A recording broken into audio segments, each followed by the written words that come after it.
Hi, I'm Gideon Stevens for Book of the Day. Today we're talking with Don Winslow, author of 21 award-winning novels. We're talking today about his new book, Broken, a collection of 6 short novellas. Don Winslow, thank you for joining us. Thanks for having me. You've been quite successful for your full-length novels. Why the sudden switch to short-form fiction? Yeah, I've been sort of a long distance runner for about the past 20 years or so. Most of my books, as you mentioned, have been sort of epics, big fat books that span decades and multiple characters. Uh, so I wanted to try something a little different. I'd read Stephen King's novellas and Jim Harrison's novellas, and I had some stories in my head that I thought they're not epic in scope. They're mostly single characters or a few characters. They take place in one location over the course of days or weeks, as opposed to the course of decades. But they're still substantial stories. They're a little too much for the short story format, not quite big enough for the epic format, but somewhere in that middle range. And I wanted to give that a shot. These ideas that got stuck in your head and wouldn't leave you alone. Exactly. Was the transition difficult? Did you have to change your methods of writing and editing? I think more my methods of editing than my methods of writing. My method of writing has been pretty much the same for 30 years. I just get up in the morning and do it and stop, around the time it gets dark. It goes.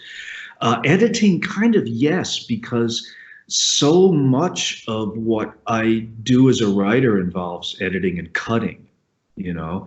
And what I found was that I was maybe on the first round of editing cutting too much, that I was kind of trying to sprint instead of doing a 10K, if that's a reasonable metaphor.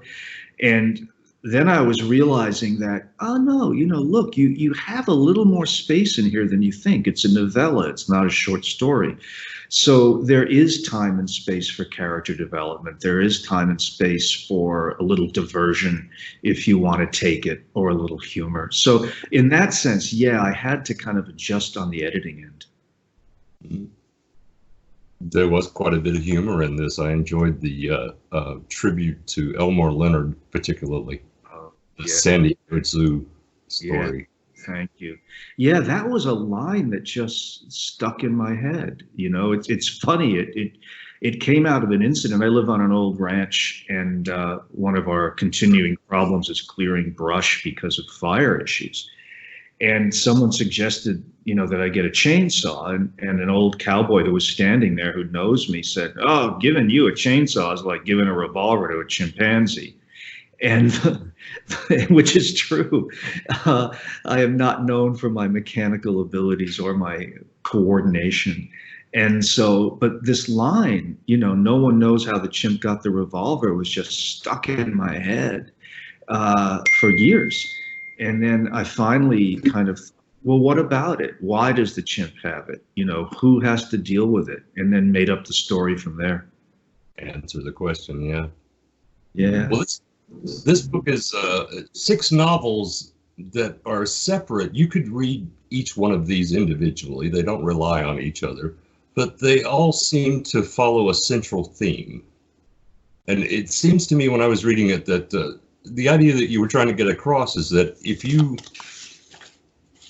well, I got the impression that this was like a 1970s concept album, and that if you read the book in its entirety, you'll get the idea that whatever side you're on, whether it's cop or criminal or border patrol or anyone else involved in this life, if you spend too much time in it, you're going to come away broken in some way. Yeah. I think that's true. Thanks for picking up on that. Yeah, I didn't want to just do a mishmash, just throw everything in a pot. I wanted it to have some connectivity throughout, and the collection is bookended by 2, pretty serious tales. But I think that that's true. Having been around this field really my whole life, around cops, around criminals, around drug traffickers, around addicts, around writers. That's one thing you learn, that this life takes its toll, and that there's no way that you come out of it unmarked.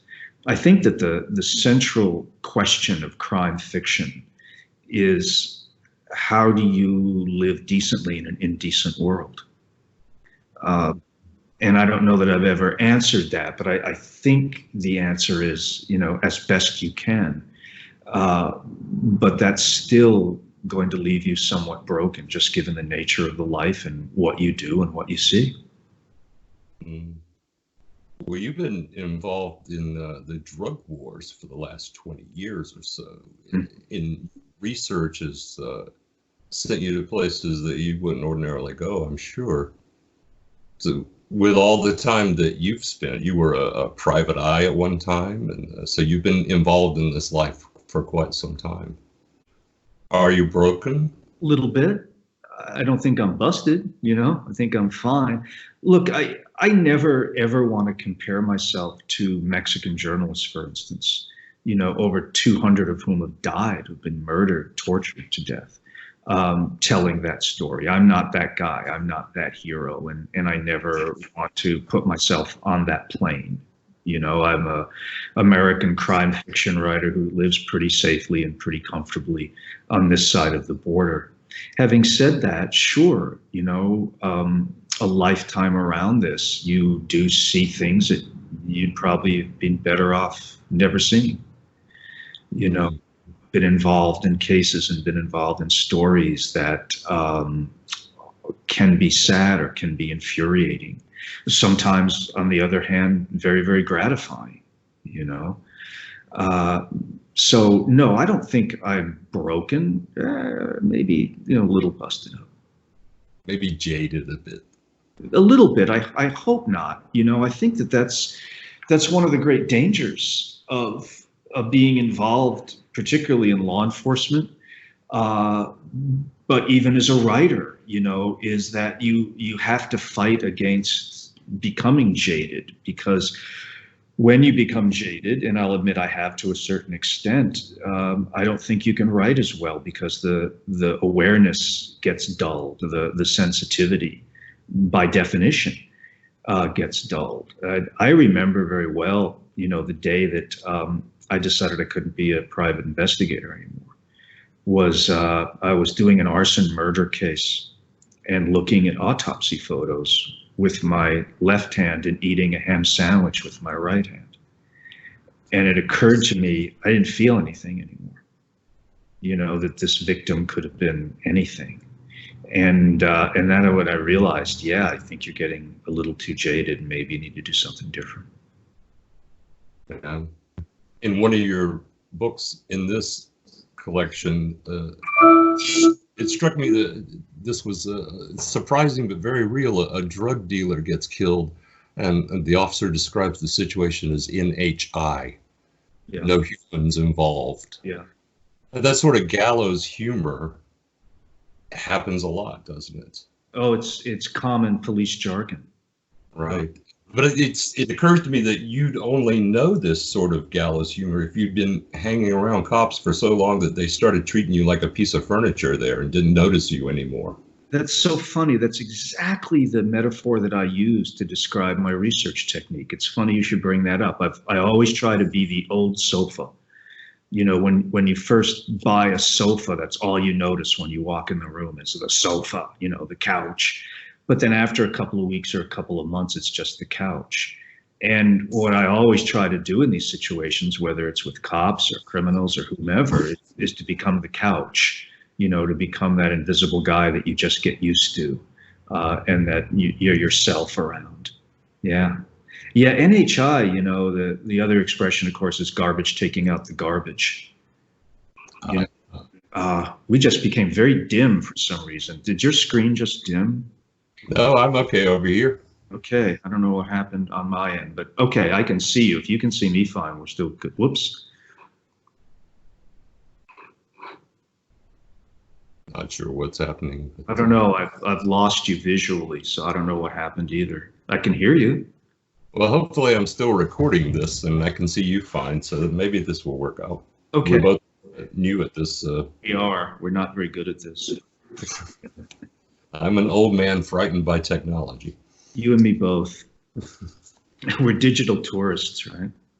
We're talking about that. A lot of people are using this method now to stay in touch because a lot of the world is in lockdown. Yeah. And it occurred to me that a lot of new books are being started right now. I think so. I feel like if I had talked to you a year ago and asked you for your advice to new writers, you might have concentrated on doing that kind of research we were just talking about. Yeah. Becoming intimate with the characters that you're writing about, the people that you're writing about. That's going to be far more difficult now. How would you advise readers to get that level of insight using the virtual means they have available? Well, I just think that we have to do the best we can right now. This is the new norm. You know, we exist on these screens, and it's not ideal. At the same time, it can be quite useful. At least we can talk to each other, and at least till moments ago, we could look at each other. And that's the best that you can do, you know, given our circumstances. Now, this too shall pass. You know, at some point, this is going to pass, and we're going to be able to come out of our caves and start to relate with each other again. Has it changed your routine greatly? Not really. You know, it's certainly changed this book tour, obviously. Because I'm doing this instead of doing, you know, in-person events. But no, you know, it's funny when you talk about social distancing, that's sort of a writer's life anyway. You know, most of it takes place alone in a room. And so it's been a little surprising to me, maybe a little depressing, how little it's changed my routine on a day-to-day basis. My office is a minute walk from the house. It's an old gas station we took over. And I get up and I come here and I type and I think and I read and then I go back to the house. You know, that's my kind of normal life anyway. Right. Yeah, it's funny when your normal life, you find out it's called quarantine. Didn't realize that before. It's a little sad, isn't it, when you think about it? So this collection of short form fiction was kind of a surprise from you. Do you have more surprises ahead? Are you going to do more short forms, or was this kind of a palate cleanser and get you ready for your next large project? Yeah, I don't know that I'd call it a palate cleanser because I took it as a main course, you know, and spent quite a bit of time on it. My next book is a novel. It's a straight up novel. I don't really want to, you know, get into it right now, what it is. But yeah, you know, one thing I've learned over the course of this gig over 30 years is never say never. You know, when I was doing these big drug books, after I wrote the first one, I said, I'll never write another one. After I wrote the second one, I swore again, I'll never come back to this world. And I did. So you never know. Have to keep yourself open.